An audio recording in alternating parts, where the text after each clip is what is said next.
জীবনে কত মানুষ এলো আর কত গেল, কিন্তু থেকে গেল কজন।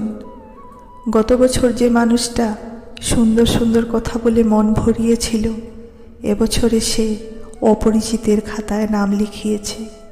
গতকাল যে আমার খুব প্রশংসা করে আপন করে নিল, তার নামটাও অপরিচিতের লিস্টে তুলে দিয়েছি।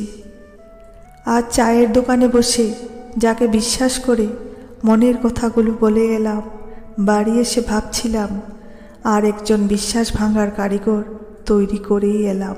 কাউকে দোষ দিই না, আর কারো সাথে তর্ক করতে ইচ্ছেও হয় না। নিজেকে সঠিক প্রমাণ করার জন্য লড়তেও যাই না। আর এত কিছুর পরেও দু একজন মানুষ আছে যে আমাকে ভালোবাসে, আমি তাকে বিশ্বাস করি, আমি তাকে ভালোবেসেই বাঁচি। শুধু এটুকু বুঝেছি, জীবনে বাঁচতে গেলে বিশ্বাস নিয়ে বাঁচতে হবে, ভালোবাসা নিয়েই বাঁচতে হবে, কারণ অবিশ্বাসের পৃথিবী বড় ভয়ঙ্কর।